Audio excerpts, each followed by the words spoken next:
काही पत्रकार परिषद घेताय निवडणूक आयोगात, काय तुम्ही बघताय? कारण की म्हातारी आदानमधला घोळ संपत नाहीये आणि निवडणुका जाहीर होण्याची शक्यता वर्तवली जाते।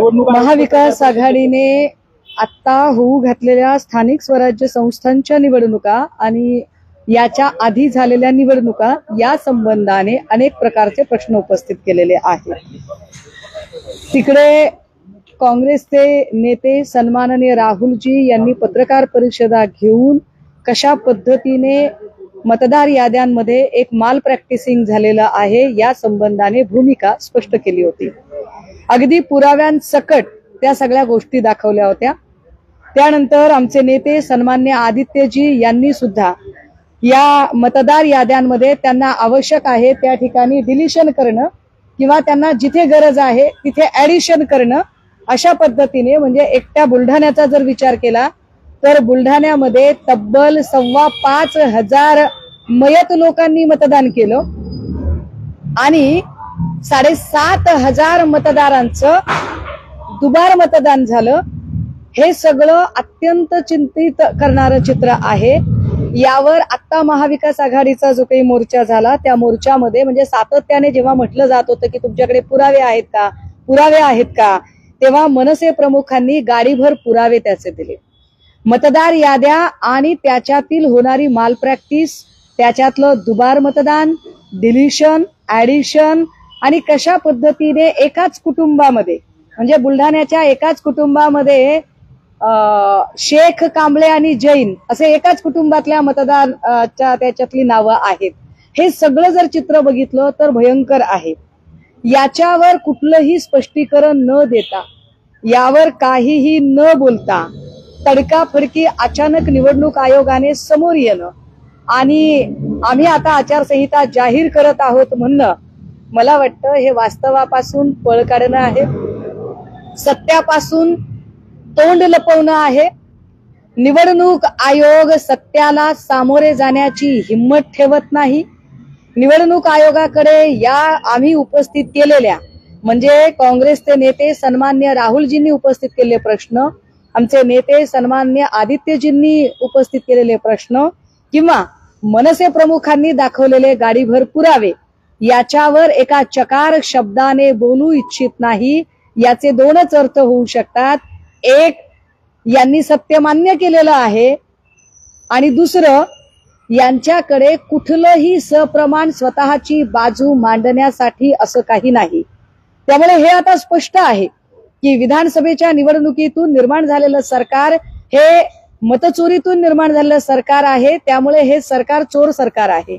अशा चोर सरकारच्या अगदी म्हणजे वळचणीला गेलेला निवडणूक आयोग त्याने कुठलीही शहानिशा किंवा कुठलीही या संबंधाची स्पष्टीकरण न देता आज अशी तडकाफडकी आचारसंहिता जाहीर करणं, जेव्हा की आम्ही महाविकास आघाडी म्हणून म्हणतोय, सगळे पक्ष सांगताहेत की तुम्ही 7 वर्ष निवडणुका लांबवल्या, तुमच्या सोयीने एक महिना तुम्ही काढला, तुमच्या सोयीने तुम्ही एक वर्ष वाढवलं।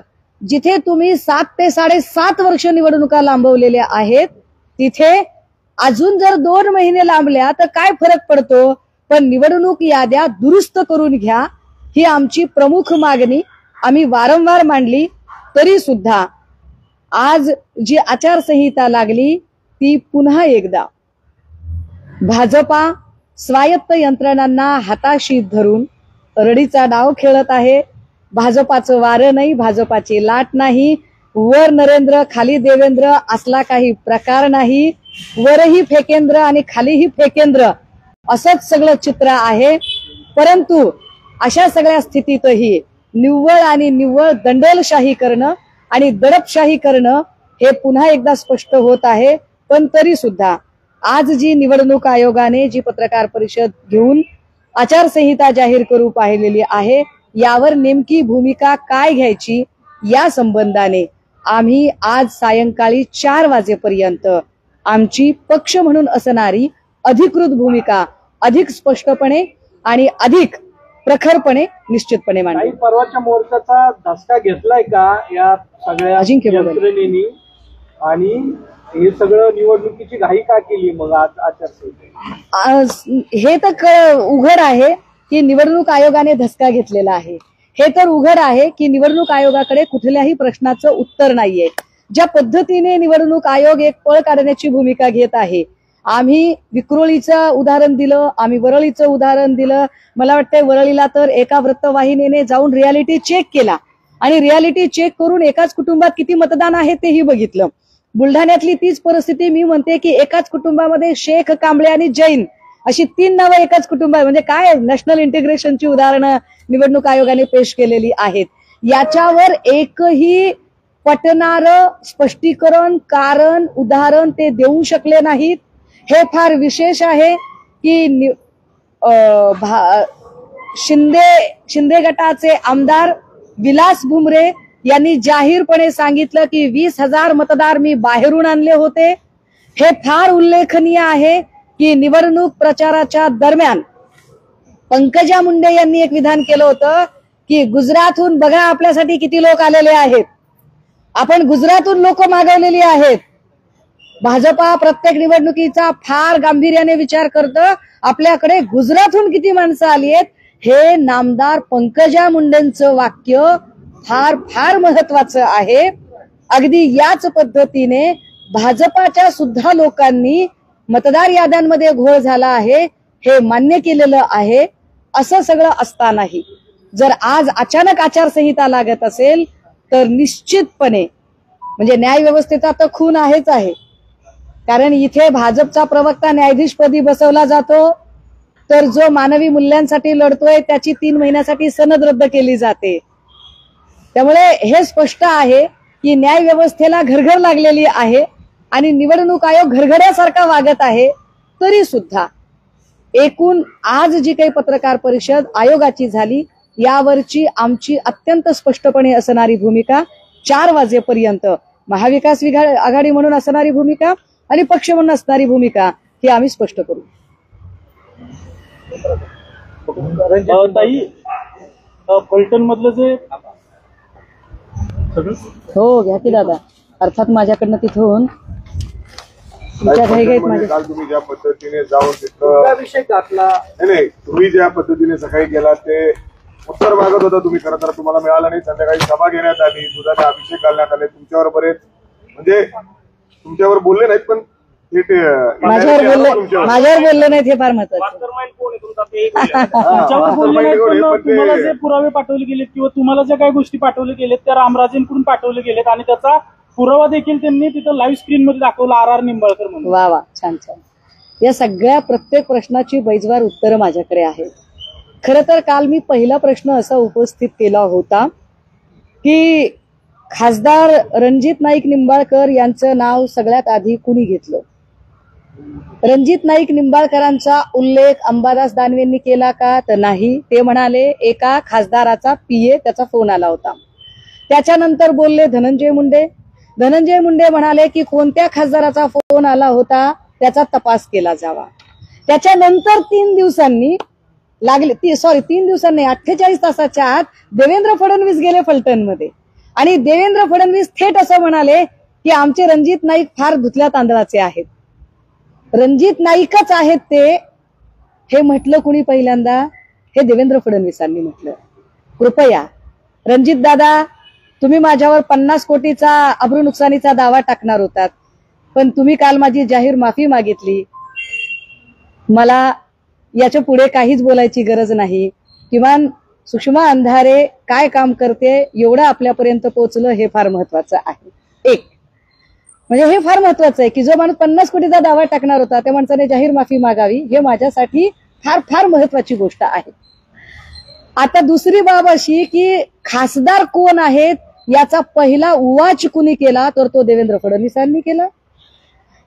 हा विषय अतिशय क्लिष्ट कुणी केला, तर तो चाकणकरांनी केला.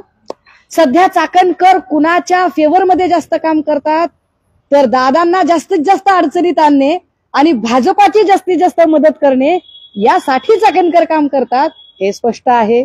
याचा अर्थ रणजित नाईकांना ठरवून डॅमेज करायचं, अजून एक मराठा नेतृत्व संपवायचं, हा देवेंद्र फडणवीसांचा डाव आहे का, हे रणजित नाईकांनी सांगावं काय ते. आता त्याच्या पुढचा प्रश्न, ते असं म्हणाले की ताईंनी FIR दाखवल्या आणि ताईंना FIR कुणी दिल्या. रणजित दादा, मी काल आपल्याला म्हटलं होतं, काल आपण उत्तर सभा ठेवली आणि मी काल सकाळी फलटण मध्ये येऊन म्हटलं, मी जिगरबाज पोरगी आहे, मी माझ्या घरात बसून बोलत नाही, अपने इलाके में तो कोई भी शेर बनता है. मी तुमच्या इलाक्यात येऊन तुम्हाला सांगितलं होतं की जर मी प्रश्न पोलीस स्टेशनला विचारते, कारण मला जर रणजित नाईक यांना प्रश्न विचारायचे असते तर मी मालोजीराजेंच्या पुतळ्याजवळ सभा घेतली असती, मला परवानगी तिथं दिली होती, मला पोलीस स्टेशन समोरची परवानगी नव्हती. मी बसले कुठे? मी बसले पोलीस स्टेशनच्या समोर, सिमेंट कॉन्क्रीट जिथे प्रचंड काम चालू होतं, कदाचित जिथे रस्ता पण ब्लॉक होऊ शकत नाही, म्हणजे मला स्टंट करायचा असता तर मी चौकात केला असता. मी पोलीस स्टेशनच्या समोर प्रश्न विचारले. रणजित नाईक निंबाळकरांनी स्वतः उत्तरं का दिली? रणजित नाईक निंबाळकरांनी स्वतःला आरोपी असं कन्सिडर का केलं? रणजित नाईक निंबाळकरांचं मन स्वतःला का खातंय? मी तर काहीच बोलले नाही. मी तर काल असं म्हटलं की जर आपण म्हणताय की आपण सहकार्यच करणार आहात आणि सन्मानाने खुर्च्या टाकताय तर या इथे सगळेच जण बसलेले आहेत. मी दिवसभर तिथे होते आणि दिवसभर मी किमान 10 वेळा म्हटलंय माध्यमांच्या समोर की रणजित नाईक निंबाळकर साहेबांना आमची विनंती आहे की दादा या, तुम्ही, तुमची धर्माची बहीण इथं आली आहे, तुमची पाहुणी आहे मी, अतिथी देवो भव, आणि तुम्ही माझ्यासोबत चला. आणि तुम्ही कशातच नाहीत ना, चला पुन्हा एकदा माध्यमांसमोर सांगते, तुम्ही कशातच नाहीत. तुम्ही नार्को टेस्टला तयार झालात, चांगली गोष्ट आहे, स्वागत आहे, मी कृतज्ञ आहे. तुम्ही डिटेक्टर लाय टेस्टला तयार झालात, मी कृतज्ञ आहे. खर्चाचं काय ते होईल, वाटल्यास आपण दोघं भागीदारीने करू, हरकत नाही. खर्च करतो सुषमा अंधारेंनी नार्को. नाही, ठीक आहे, चांगली गोष्ट आहे. त्यांना कदाचित माझ्या आर्थिक परिस्थितीची जाणीव असावी, त्यामुळे ते खर्च करतायत, चांगली गोष्ट आहे, हरकत नाही. पण मग आता ते खर्च करायला तयार आहेत की नाही? मग त्यांनी ते करण्याच्या आधी अजून एक काम करावं की दादा, ती जी 6 माणसं आहेत ना, त्यांच्यावर आरोपपत्र दाखल करण्यासाठी आपण माझ्यासोबत का आला नाहीत? काल मी दिवसभर आपल्याला हाका मारत होते, आपण आला नाहीत. काल आपण महबूब शेखला बोलावलं. खरं तर महबूब शेख त्यांची उत्तरं द्यायला समर्थ आहेत, पण महबूब शेखला आपण फोन केला असता, मला फोन केला असता तरी चालला असतं, आम्ही नक्की आलो असतो. आपण आम्हाला फोन केला नाही, काहीच केलं नाही. एक फलटणकर म्हणून फक्त सोशल मीडियात मेसेज व्हायरल झाला. पण काल महबूब शेख कुठे होते? तर काल त्या मुलीचं 13वं होतं. महबूब शेख स्वतः बीडमध्ये राहतात. काल तिकडे खासदार सुप्रिया सुळे होत्या, त्यामुळे त्या 13व्याच्या विधीला ते तिथे होते. हे कृपया नीट समजून घ्या. आता त्याच्या पुढे 6 माणसांच्यासाठी ते येणार आहेत का? त्यांनी 6 माणसांवर आरोपपत्र दाखल होण्यासाठी प्रयत्न करावेत, हा माझा पहिला प्रयत्न. पहिली विनंती की तुम्ही सिस्टीमला, जी सिस्टीम सडलेली आहे, माझं एकच वाक्य आहे की फलटण पोलीस स्टेशन छळछावणी झालेलं आहे. ते म्हणाले की रणजित नाईक निंबाळकर हे हस्ताक्षर रामराजेच आहे काय? अहो, साध्या साध्या कागदावर लोकांनी पाठवलेत, स्वतःच्या हस्ताक्षरात पाठवले. आता ते तरी हे बघा, हे कुणाचं हस्ताक्षर आहे? अहो, याच्यात सगळे डिटेल आहेत. मी किती डिटेल काढायचे? खरं तर आगवण्याचे पण डिटेल काढता येतील, पण जाऊ दे. आता काल त्यांनी माफी मागितली, त्यामुळे मी तो विषय थांबवते, त्याच्यात नाही पडत मी. पण सगळ्यात महत्वाचं, जो त्यांनी व्हिडिओ प्ले केला आणि सांगितलं की RR निंबाळकर शेवटी येत आहे. अहो काय दादा, हे मी सांगायला हवं का? अहो, बापू ननावरे आणि काय नंदू कुमार ननावरे याने जेव्हा आपली सुसायडल व्हिडिओ रेकॉर्ड केला, त्या सुसायडल व्हिडिओमध्ये त्याने असं म्हटलं की रणजित नाईक निंबाळकरांच्या त्रासाला कंटाळून मी आत्महत्या करतोय. त्यावर आपल्याकडून उत्तर काय होतं की शहरात एकच रणजित नाईक निंबाळकर आहे का? शहरामध्ये 34 रणजित नाईक निंबाळकर आहेत. आता जर शहरात 34 नाईक निंबाळकर आहेत असं त्यांनी सांगितलं, तर आम्ही एवढंच म्हटलं की मग ते 33 कोण आहेत ते आम्हाला सांगा, ज्यांच्या PAची नावं शिंदे आणि नागटिळक आहेत. मी त्याच्या पुढे सांगितलं पाहिजे की जेव्हा या पत्रात खासदार असा शब्द आला तर तो खासदार मी कसा, असा आपण प्रश्न विचारला. मी तेही म्हटलं की ते पोलिसांनी काढावं, म्हणून तर मी उच्च न्यायालयाची चौकशी समिती म्हणतेय. पण दादा, तुमच्या गावात सगळेच निंबाळकर आहेत, तुमच्या गावात एक निंबाळकर नाही. अहो, रणजित नाईक निंबाळकर नावाचे जर 34 लोक असू शकतात तर RR निंबाळकर किती असू शकतात बरं? हा एक भाग. दुसरं असं की मी जी केस हाताळत होते त्याच्यातले एक नाव हे रत्नशिव निंबाळकर आहे, ज्याचा खून झालाय. रत्नशिव निंबाळकरांच्या नातेवाईकांनी मला किती पुरावे पाठवलेत देवेंद्र फडणवीसांच्या सोबत भाजपच्या सरचिटणीसाचे फोटो, व्हिडिओ, खूप साऱ्या गोष्टी पाठवल्यात दादा. म्हणजे कुणी पाठवलं ते आपल्याला लगेच उत्तर मी द्यायला तयार आहे. दादा, माझ्यात आणि दमानियांमध्ये फरक आहे हो, असं नकाच करू. असं काय करताय? मी अत्यंत प्रामाणिक माणूस आहे. ताई, आम्हाला पण प्रश्न पडलाय, मग ते आर निंबाळकर रामराजे आहेत की दुसरं कोण? नाही नाही, आर निंबाळकर जे आहेत ना ते रुपेश वृक्षराज निंबाळकर असं ते नाव आहे. ठीक आहे. आता ह्याच्यातली कितीतरी नावं आहेत. अहो दादा, तुम्हाला आता काय सांगायचं, काल तुम्ही खूप लोक जमवलेली होती बघा. काल मी गेल्यावर तिकडे लोक आली होती. दादा, तुम्हाला असं वाटत असेल की तुमच्या विरोधात कुणीच बोललं नाही. दादा, ती दहशत असू शकते. कारण दादा, तुमच्याबद्दल जर आदर असता तर तुमच्या फलटणमधनं एवढी लोक माझ्यापर्यंत पोहोचली असती का? दादा, इतक्या लोकांनी ते सगळं काही मांडलं असतं का हो? की इतकी सगळी माणसं, इतके पुरावे दादा, आणि ह्याच्यावर सह्या आहेत बरं का खाली, आणि ह्याच्यातली प्रत्येक सही कुणी पण चेक करावी. हे रामराजेंचं नाहीये. ह्याच्या PDF कुणाला बघायचे असतील तर ते पण मी दाखवते की कुणी कुणी पाठवलेले आहेत ते. आपला भ्रम काढून टाका. सगळ्यात महत्वाचं, काल मी असं म्हटलं की मला तुमच्या कलगीतुऱ्याच्या राजकारणात पडायचं नाही. 2-3 कुणीतरी प्लांट पत्रकार केले होते. ते प्लांट पत्रकार जाणीवपूर्वक फोकस हलावा अशा पद्धतीने काहीतरी प्रश्न विचारत होते. ते पत्रकार निश्चितपणे मुख्य प्रवाहातल्या माध्यमांचे नव्हते. ते कुणीतरी असे आणि ते बाहेरचे होते, हेही महत्वाचं. आणि ते प्रश्न विचारताना मी त्यांना स्पष्टपणे सांगितलं, तो व्हिडिओ मी आपल्याला दाखवू शकते की, आणि मी आता तो ट्विटही करते की त्याच्यामध्ये मी माझं उत्तर काय सांगितलेलं आहे. तर मी त्याच्यात असं म्हटलंय की आम्हाला तुमच्या कुठल्याही कलगीतुऱ्यामध्ये जाण्यात कुठलाही रस नाही. आम्हाला तुमच्या कलगीतुऱ्याशी काय देणं घेणं नाही. तुमचे पॉलिटिकल स्कोअर सेटल करण्याशी घेणं देणं नाही. खरं तर रामराजे निंबाळकरांची मी मदत घेण्यात काही वाईट पण नाही तसं बघितलं तर. कारण रामराजे निंबाळकर हे राष्ट्रवादीचे आहेत, आमची युती आहे, महाविकास आघाडीचा भाग आहेत ते. मी त्यांची मदत घेऊ शकते, मी त्यांच्या घरी जाऊ शकते, चहा घेऊ शकते, बसू शकते. अहो दादा, उलट काल मी मधुदीप हॉटेलला थांबायचा प्रयत्न केला पण मला रूम मिळाला नाही. मला अक्षरशः गावाच्या बाहेर थांबावं लागलं. आणि मी किती वेळा दादा म्हटलं की एकदा तरी तुम्ही चहाला बोलवा, मी तुमच्या घरी यायला तयार आहे, मी तुमच्या 6च्या सभेला यायला तयार आहे. आता सगळे डिटेल सांगायला पाहिजेत का दादा काय काय झालं ते? पण तरी सुद्धा मी काल काय म्हटलं होतं ते आपल्याला माहित असलं पाहिजे, म्हणून मी आपल्याला हे सांगते. हा,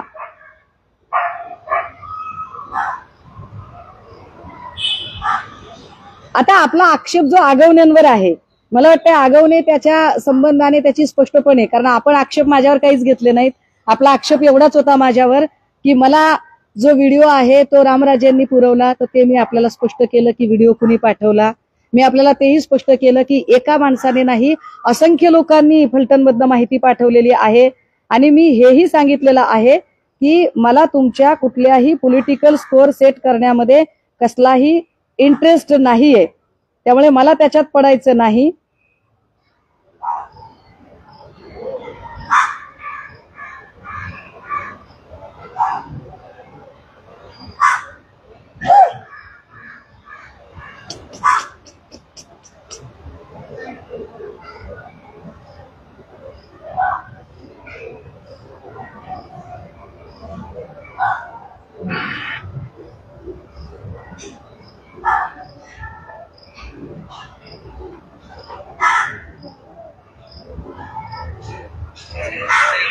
या घटनेला हा बघा, मी जे म्हणते की जाणीवपूर्वक माझ्या तोंडून आपल्या विरोधात ठरवून काही वधवून घेण्याचा प्रयत्न काही लोकांनी केला. त्याचा पुरावा आहे माझ्याकडे, आणि माझं उत्तर काय आहे त्याच्यावरचं ऐका.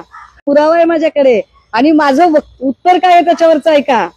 एवढे बाकीचे तुम्ही जे आरोपींची नावं सांगितली तेवढंच इतर इथलं या घटनेला जेवढे बाकीचे तुम्ही जे आरोपींची नावं सांगितली तेवढंच इतर इथला विरोधी पक्ष तेवढा जबाबदार नाहीये का? मला त्या निर्णायकाशी घेणं देणं आहे ना, त्या रामराजे तुम्ही दोघं काय कुस्त्या खेळायच्या ते खेळायला आम्हाला क्षणामध्ये घेताय. त्याच्यामध्ये आम्हाला आमच्या लेकराला न्याय पाहिजे. राजकारण करण्यापेक्षा दोघं जण इथं या आणि आमच्या लेकराच्या साठी FIR होण्यासाठी तुम्ही कशी मदत करणार आहात ते सांगा. तुमचे पॉलिटिकल स्कोअर आमच्या आडून सेट करू नका. हा व्हिडिओ मी शेअर करते की हे मी कालच स्पष्ट केलं की तुमचे पॉलिटिकल स्कोअर तुमचं तुम्ही बघून घ्या, आम्हाला याच्याशी घेणं देणं नाही. बीडच्या लेकमातेच्या संबंधाने विषय होता, त्यावर आता जरा आंदोलनाची पुढची दिशा. मी फलटण पोलीस स्टेशनला जायचं ठरवलं होतं, काल मी गेले. मला फार आश्चर्य वाटलं. अब्रूचे धिंदोडे काढणाऱ्या चाकणकरसाठी तुषार दोषी रेड कार्पेट टाकून सगळ्यात आधी तिकडे जाऊन बसलेले होते. पण काल पीडितेचे आई आणि भाऊ वडील तिथे आलेले होते, तेव्हा मात्र तुषार दोषीला यायला वेळ नव्हता. ज्या खांबेंना त्यांनी पुढे केलं होतं, DYSP खांबे, हा माणूस कमालीचा ऍटिट्यूड वाला होता. आणि या बिचाऱ्याने सांगितलं की माझ्या हातात काहीच नाही. आता यांच्या हातात काहीच नाही तर यांना का पाठवलं होतं ते कळत नव्हतं. पण त्यांनी एक गोष्ट नक्की मान्य केली की होय, संपदाच्या संबंधाने तिचं कॅरेक्टर असेसिनेशन करण्याचा प्रयत्न वाईट होता आणि त्यामुळे तिच्या संबंधाने असणारे जे सगळे अशा आशयाचे जे व्हिडिओ पब्लिक डोमेन मध्ये आहेत तो सगळा कंटेंट हा काढून टाकला जाईल, हे त्यांनी स्पष्ट केलेलं आहे. SIT त्यांच्या हातात नाही असं त्यांचं म्हणणं. मात्र 6 लोकांना आम्ही चौकशीच्या कक्षेत आणू आणि आम्ही निश्चितपणे त्यांना इथे बोलवू. पण त्यांना नुसतं चौकशी करून चालणार नाही. पहिल्यांदा त्यांचं सस्पेन्शन होणं आणि नंतर त्यांच्यावर गुन्हे दाखल होणं हे जास्त गरजेचं आहे.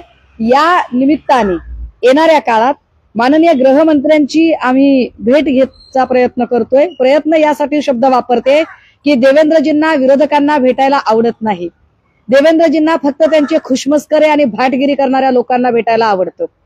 त्यामुळे देवेंद्रजींनी फक्त आपल्याच पक्षाच्या लोकांना वेळ देण्यापेक्षा महाराष्ट्राचे मुख्यमंत्री म्हणून त्यांनी वेळ द्यावा, गृहमंत्री म्हणून वेळ द्यावा ही अपेक्षा. आणि त्यांना आम्ही भेटू आणि उच्च न्यायालयाची उच्चस्तरीय चौकशी समिती तेजस्वी सातपुते नाही, पुन्हा एकदा आमचा विश्वास नाही. तेजस्वी सातपुते नाही, ती SITच नाहीये. मुळात एका व्यक्तीची देखरेखीसाठी नेमणूक केलेली आहे, SIT नेमलेली नाही शासनाने. त्यामुळे आम्हाला तेजस्वी सातपुतेंशी वैयक्तिक काही घेणं देणं नाही, आम्हाला त्यांच्यावर काही आक्षेप नाहीत. पण एकाच व्यक्तीच्या हातात तपास देणं ही मोनोपोली असू शकते. जेव्हा 3-4 अधिकारी एकत्रित येतात तेव्हा एकमेकांवर एक चेक राहतो, कंट्रोल राहतो, सबब. आणि त्यातही जर पोलीस अधिकाऱ्यांवरच एवढे आरोप असतील तर पोलिसांकरवी तपास करण्यात काही अर्थच नाही. त्यामुळे उच्च न्यायालयाने सेवानिवृत्त जजेसची एक चौकशी समिती नेमावी. जशी समिती अक्षय शिंदे एन्काउंटर प्रकरणी नेमली होती किंवा सोमनाथ सूर्यवंशी कस्टडियल डेथ प्रकरणी नेमली होती, त्या प्रकारची ती चौकशी असावी. यासाठीचा लढा असेल. रिट पिटिशन आम्ही दाखल करू. जे सातारचे SP आहेत तुषार दोषी, त्यांच्यावर तुम्ही वारंवार संशय व्यक्त करताय. काल देखील तुम्ही म्हणताय की खांबे जे आहेत ते अतिशय ऍटिट्यूड वाले होते, त्यांना काही सांगता आलं नाही किंवा त्यांच्या हातात काही नाहीये. पोलीस या प्रकरणात काहीतरी चुकीचं करण्याचा प्रयत्न करतायत का, असं वाटतंय का तुम्हाला? दादा काहीच खोटं बोलत नाही हो. हे अश्विनी बिद्रेचे केस आहे, हे निकालपत्र आहे, एवढं आहे. ह्याच्यातलं आता काय काय द्यायचं मी आणि कसं कसं द्यायचं आरोपींना पोलीस ऐका ना.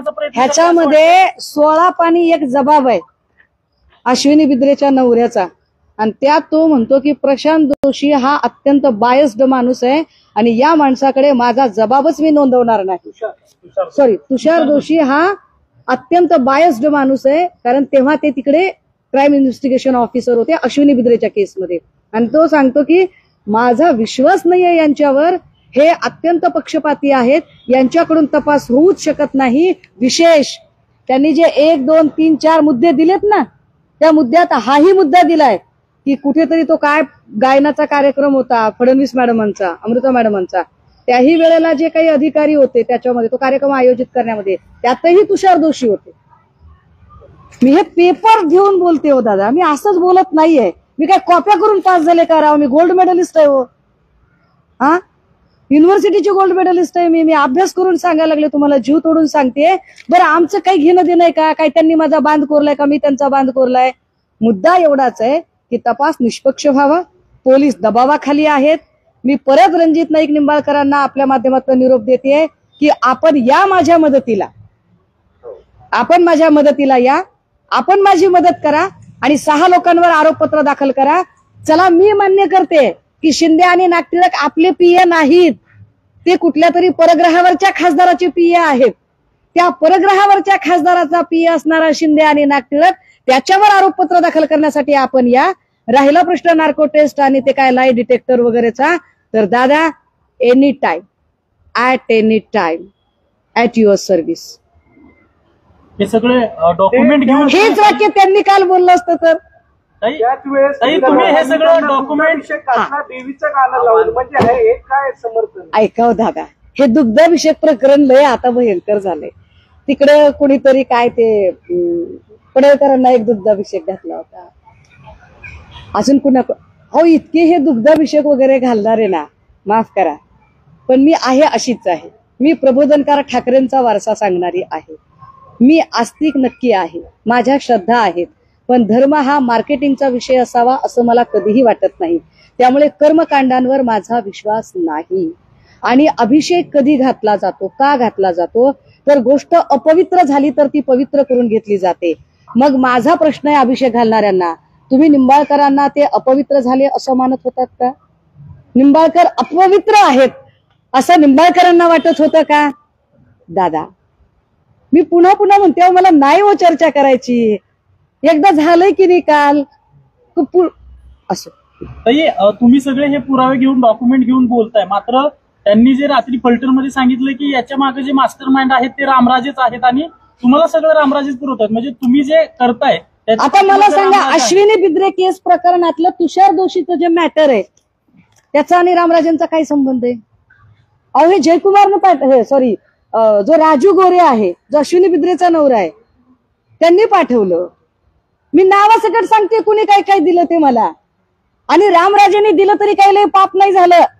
एखादा तरी महाविकास आघाडीचा इमानदार नेता निघू देत की ज्याने छाती ठोकपणे भाजपच्या विरोधात लढू देत, बिघडलं कुठं?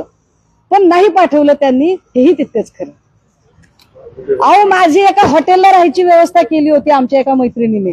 कुठलं तरी हॉटेल होतं ते काहीतरी टॉप मोस्ट. नको बाबा म्हणलं त्याच्यात पुन्हा कुणाचा तरी शेअर निघायचा, आपण आपल्या पैशानं थांबू. मधुदीपला काय कोण रूम देणं गेलं म्हणून आम्ही कुठलं तरी ते साई रत्न असं आडरानातलं हॉटेल काढलं होतं. महत्वाचा प्रश्न असा आहे ताई की ज्यासाठी तुम्ही सगळे लढताय, महिला डॉक्टरनी आत्महत्या केली, त्याचा तपास सातारा पोलीस करतायत आणि त्या सगळ्यांचे बॉस तुषार दोषी. आता याचा तपास सगळं व्यवस्थित होईल वाटतंय का? किंवा अजिबात होणार नाही. महत्वाचा केंद्रीय मुद्दा काय आहे तर संपदा मुंडेंची हत्या झाली का? मी काल अजून एक गोष्ट नमूद केली होती की संपदाचे भाऊ प्रमोद यांनी काल मांडलं की मी स्वतः डॉक्टर आहे, मी पोस्टमार्टमला हजर राहण्याची विनंती केली. मला पोलिसांनी पोस्टमार्टमला हजर राहू दिलं नाही. मी त्यांना म्हटलं की ठीक आहे मी येऊ शकत नाही तर माझ्या बहिणीचं किमान इन कॅमेरा करा, तेही त्यांनी केलं नाही. त्याच्या पुढे जी माहिती आमच्यापर्यंत पोहोचली, एक स्थानिकचा माणूस तिथे आला जो सतत हॉस्पिटलला काम करत होता आणि घटना घडल्यानंतर पोलिसांच्या सोबत पहिल्यांदा गेला, पण त्याला त्याच्या जीवाची प्रचंड भीती वाटते. तो म्हणतोय की मी माझं नाव सांगू नका, पण त्याचा अजून काहीतरी एक वेगळाच दावा आहे की हँगिंगच्या वेळेच्या कपड्यांचा रंग वेगळा होता आणि बेडशीट मध्ये गुंडाळल्यानंतरच्या कपड्यांचा रंग वेगळा होता. हे अजून एक वेगळंच आहे. काहीही असो, उलट माझं काय म्हणणं आहे की खरंच रणजित दादांनी सुद्धा आमची मदत केली पाहिजे. रणजित दादांनी सुद्धा त्यांच्यावरचं हे सगळं किटाळ बाजूला काढण्यासाठी, दादा तुमची बहीण म्हणून मी तुमच्या सोबत आहे, पण त्या 6 माणसांवर चला बरं एकदा गुन्हे दाखल करू आपण, तुम्ही मदत करा माझी. राजकीय कारकिर्दी खराब करते असं त्यांचं म्हणणं आहे. माझी बदनामी चला 1 मिनिटासाठी असं गृहीत धरू. मला सांगा, मला स्कोप कुठे आहे राजकारण करण्यासाठी, एखादा मतदारसंघ बांधण्यासाठी? आयदर बीड जिल्हा और पुणे जिल्हा. बीड जिल्ह्यामध्ये एवढं मोठं संतोष देशमुखचं प्रकरण झालं, सगळी लोक धनंजय मुंडेंवर तुटून पडली होती. धनंजय मुंडे किंवा पंकजा मुंडे यांना आरोपीच्या पिंजऱ्यात उभं केलं असतं तर माझी राजकीय कारकीर्द उभी राहिली असती, तर मी तिकडचीच आहे, मतदार यादीत आहे. मी केलं का ते? हे असले गलिच्छ राजकारण करत नाही. सुषमा अंधारे स्वतःच्या कर्तृत्वावर विश्वास ठेवणारी आहे, असं उष्ट्या खरकट्यावर वाढायची सवय नाही आम्हाला. मिठाला म्हणत होती सुषमाताईने बघावं, महबूब शेखने बघावं, त्यांचा माझ्यावर जीव आहे. गेले नाहीत का? म्हणजे त्यांनी फारच मनावर घेतलंय. पण लावले होते ठेवले होते. अहो मग मी म्हणते ना त्यांना की माझ्यासाठी मला फोन केला नाही ना, पण अहो माझ्यासाठी खुर्ची लावली आहे हे मला कसं कळावं? खाली फलटणकर लिहिलंय, खाली एवढं पण लिहिलं नाही मेसेज मध्ये की रणजित निंबाळकरचं निमंत्रण नाही म्हणून, तरी पण गेले असते. तुम्ही बघा माझ्याकडे तो मेसेज आहे, तो मेसेज दाखवू का तुम्हाला? त्याचा स्क्रीनशॉट पाठवते. अहो काय राव, असं काय करताय? बरं मी अख्खा दिवस म्हणते ना की या, मी काय म्हणते की तुम्ही गुन्हेगार नाही ना, नाही तुम्ही गुन्हेगार. मी प्रश्न फलटण पोलीस स्टेशनच्या समोर बसून विचारलेत, मी निंबाळकरांच्या घरासमोर बसून प्रश्न विचारले नाहीत. मग त्याची उत्तरं निंबाळकरांनी कशाला द्यायची? संपला विषय. ताई, दुसरा एक विषय आहे की महिला आयोगाच्या अध्यक्षा बोलत नाही. तुम्ही एवढे आरोप केले, त्यांच्या पक्षातील लोक आरोप करतायत. त्यांना माहिती आहे त्यांच्या वतीनं बोलण्यासाठी त्यांच्या पक्षाचे प्रदेशाध्यक्ष सुनील तटकरे खंबीर आहेत. त्यामुळे चाकणकर बोलत नाही. चाकणकरांना माहिती आहे चाकणकरांचा गड सगळ्या बाजूने किती हल्ले झाले तरी छातीचा कोट करून त्यांच्यासाठी लढण्यासाठी सुनील तटकरे समर्थ आहे. त्याच पक्षाचा आमदार आहे संग्राम जगताप. त्यांनी जैन समाजाची जमीन नगरमध्ये लाटल्याचा आरोप किरण काळेंनी तुमच्या शिवसेनेचे त्यांनी केलेला आहे. ते दादांनी त्यांना समज दिलेली होती, मात्र ते ऐकायला तयार नाही असं दादा म्हटले होते अजित दादा. नेमकं या जमीन संदर्भात काय तुमची मागणी आहे? किरण काळेंचा मला काल फोन आलेला आहे आणि काल आमचं फोनवर संभाषण झालं. ही पत्रकार परिषद होण्याच्या आधी तुम्ही या, म्हणजे तुम्ही मला ब्रीफ करू शकाल आणि मला कागदपत्र नीट समजून घेता येतील असं मी त्यांना म्हटलेलं. मात्र त्यांना तो उशीर झाला हवेवर, त्यामुळे मी अजून तो विषय नीट समजून घेतलेला नाही. एकदा जर मी विषय तो समजून घेतला तर आपल्याला माहिती आहे अपना स्टाईल आहे, इलाका तुम्हारा धमाका हमारा. अहिल्यानगरमध्ये आपण जाऊन पत्रकार परिषद करू ना आणि तिथे जाऊन बोलू, त्यात काय एवढं? राजीनामा मागताय का? नाही, अजिबात नाही. कशाला मागायचा राजीनामा? बरं, आंदोलन करून कसं नाही भेटणार? नाही. एक लक्षात घ्या, ऐका ना दादा. काही लोक इतकी चिकट असतात, काही लोकांच्यासाठी खुर्ची इतकी महत्वाची असते की त्यांना कुठल्याही टीकेचा काही फरक पडत नाही. आणि भाजपाचं तर हे प्रचंड ठरलेलं आहे की कुणीही राजीनामे मागितले आणि काही जरी केलं तरी आम्ही द्यायचे नाही. उलट मी म्हणते हा निगरगट्टपणा महाराष्ट्राला कळू दे. आणि मी कालही म्हटलं की चारित्र्याचं सर्टिफिकेट हे जयकुमार गोरे आणि चाकणकरांनी देऊ नये. द्यायचंही असेल तर इसाप नीतीतली ती नीतिकथा आठवावी की पापी स्त्रीला दगड मारण्याच्या आधी पहिला दगड त्यांनी उचलावा जे स्वतः शीलवान आणि चारित्र्यवान आहेत. चाकणकर आणि जयकुमार गोरे यांनी ही नीतिकथा 2 वेळा वाचावी. रुपाली चाकणकरांनी राजीनामा द्यावा म्हणून त्यांच्याच पक्षातील रुपाली पाटील ठोंबरे आंदोलन करतायत. तुमच्या पक्षाने देखील कार्यालयासमोर आंदोलन केलं होतं. तुमच्या पक्षातल्या ज्या महिला आघाडीचे नेते त्यांच्यावर गुन्हा दाखल झाला ते आंदोलन केलं म्हणून. राजीनाम्याबाबत तुमची भूमिका काय? काही गुन्हे दाखल होणं काही फार नवीन नाही आणि काही फार विशेष नाही. शिवसेनेला सवय आहे गुन्ह्यांची. शिवसेना सामाजिक प्रश्नांसाठी असे असंख्य गुन्हे अंगावर घ्यायला तयार आहे, तो काही मुद्दा नाही. पण हे फार विशेष गुन्हा दाखल झाला ते आंदोलन केलं म्हणून. राजीनाम्याबाबत तुमची भूमिका काय? काही गुन्हे दाखल होणं काही फार नवीन नाही आणि काही फार विशेष नाही. शिवसेनेला सवय आहे गुन्ह्यांची. शिवसेना सामाजिक प्रश्नांसाठी असे असंख्य गुन्हे अंगावर घ्यायला तयार आहे, तो काही मुद्दा नाही. पण हे फार विशेष आहे आणि गंभीर आहे. हे खूप गंभीर आहे की एकाच पक्षातल्या 2 रुपाली यांची इतकी मोठी झुंज लागते. आणि विशेष म्हणजे रुपाली ठोंबरेंनी त्यांच्या सोशल मीडियावर काही स्क्रीनशॉट शेअर केलेत, ज्या स्क्रीनशॉटमध्ये अजितदादांची बदनामी करणारे रील्स, मजकूर असं सगळं आहे. आणि विशेष हे सगळं चाकणकरचे जे निकटवर्तीय IT सेलच्या बायका आहेत त्यांच्या अकाउंटवरून झालेलं आहे. हे गंभीर आहे. मला वाटतं तो त्यांचा खरंच पक्षांतर्गतचा प्रश्न आहे आणि त्यांचा पक्ष ठरवेल कसं. म्हणाल्या की चाकणकरांचे आणि काही चाकणकरांकडे एक फाईल आहे, CD आहे तटकरे साहेबांची काही, त्याच्यामुळे हे राजीनामा होत नाही असा आरोप केला. एक लक्षात घ्या, मला जोपर्यंत माझ्या हातात पेपर नसतात, माझ्या हातात एव्हिडन्स नसतो, तोपर्यंत त्या चाकोरीच्या बाहेर मी एकही शब्द बोलत नाही. मला याच्यातली काहीही माहिती नाही. जे आहे ते बोलूया. राजीनाम्याची मागणी करताय का तुम्ही? राज्यातील महिलावर अन्याय नाही हो. एक लक्षात घ्या, चाकणकरच्या राजीनाम्याची मागणी मी का करू? चाकणकर बिचारी नगरपालिकेला त्या उभ्या राहिल्या होत्या, मायनस मतं होती, पडली. आता ज्या बाई नगरसेवक म्हणून सुद्धा निवडून येऊ शकत नाही, ज्यांचा तो वकूब नाहीये, त्या बाईंनी स्वतः पुन्हा राजकीय कारकीर्द उभी करायला किती दिवस लागतात? बाई म्हणून बाईने शत्रू असू नये, बाई म्हणून बाईने मदत केली पाहिजे. त्यामुळे जर त्यांचं कुठंच राजकीय पुनर्वसन होणार नसेल आणि जर तटकरे साहेबांनी एक आयोग दिला असेल तर जाऊ द्या की, घेऊ द्या आयोग, काय बिघडायले त्यांच्याकडे. ते नाही, मला वाटतं तो सुनील तटकरेंचा विषय आहे, कारण अजितदादांनी स्पष्टपणे त्याच्यामध्ये नाराजी व्यक्त केलेली आहे. काही पण ही सगळी भूमिका बघताना राज्य सरकारची पण भूमिका असायला पाहिजे ना आयोग म्हणून. जर देवेंद्र फडणवीसांना तुम्ही प्रश्न विचारताय तर देवेंद्र फडणवीसांच्या आपल्याकडे आयोग जे असतात ना, या आयोगांना फार अधिकारच नसतात मुळात. काल माझ्याकडे एक माणूस आला होता ज्याच्या भावाचा खून झाला आणि आधी ऍक्सिडेंटल दाखवलं, मग त्याने RTI मधनं पोस्टमार्टम रिपोर्ट मागवला आणि त्याच्यानंतर तरीही त्याचा खुनाचा गुन्हा दाखल होत नव्हता, म्हणून तो ह्युमन कमिशनकडे गेला. ह्युमन कमिशनने ऑर्डर केली पण पोलिसांनी ऐकली नाही. त्यामुळे ह्युमन कमिशन, वुमन कमिशन काय.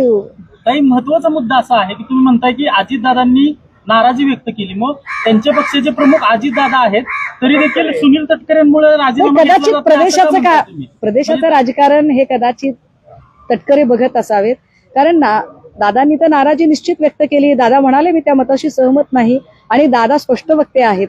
दादा आत बाहेर असं करणारे दादा नाही. तर हकालपट्टी करू शकतात ना, मग का हकालपट्टी होत नाही?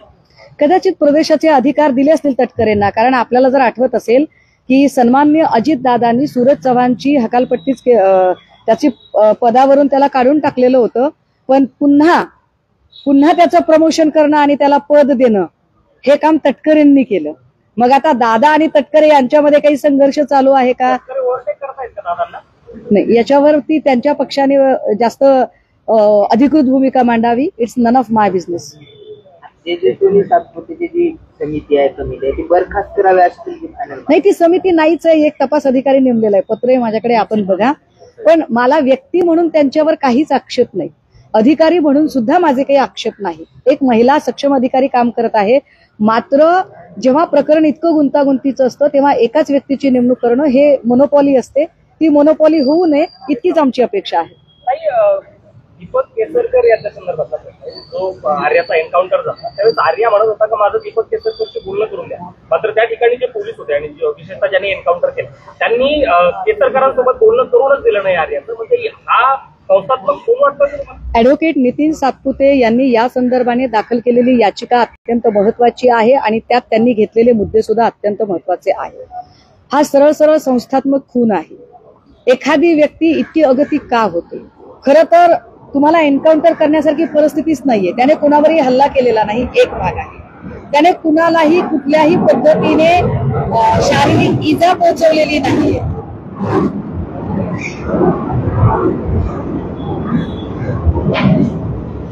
त्याने कुणालाही कुठल्याही पद्धतीने शारीरिक इजा पोहोचवलेली नाहीये.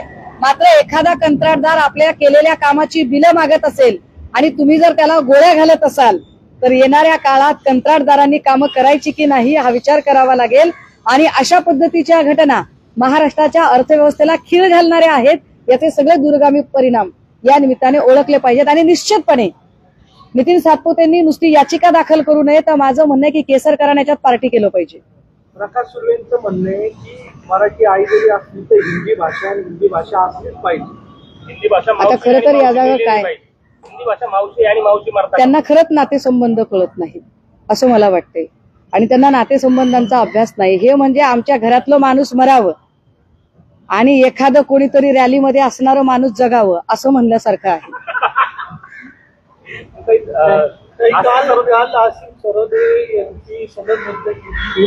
मी त्यावर आजच माझं ट्विट केलेलं आहे. असीम सरोदे यांची सनद रद्द करणं हे अत्यंत दुर्दैवी आहे. ज्या दिवशी सर्वोच्च न्यायालयाच्या सरन्यायाधीशांना बूट भिरकावला त्याच दिवशी न्यायव्यवस्थेला घरघर लागलेली आहे हे स्पष्ट झालेलं होतं. परंतु आता एकीकडे भाजपच्या प्रवक्त्याला न्यायाधीशपदी बसवणं आणि दुसरीकडे मानवी मूल्यासाठी लढणाऱ्या सरोदेंसारख्या माणसाला त्याची सनद रद्द करणं हे संसदीय लोकशाहीचा एकूण मार्ग आता किती दुरापास्त झालेला आहे हे पुन्हा एकदा अधोरेखित करणारा आहे.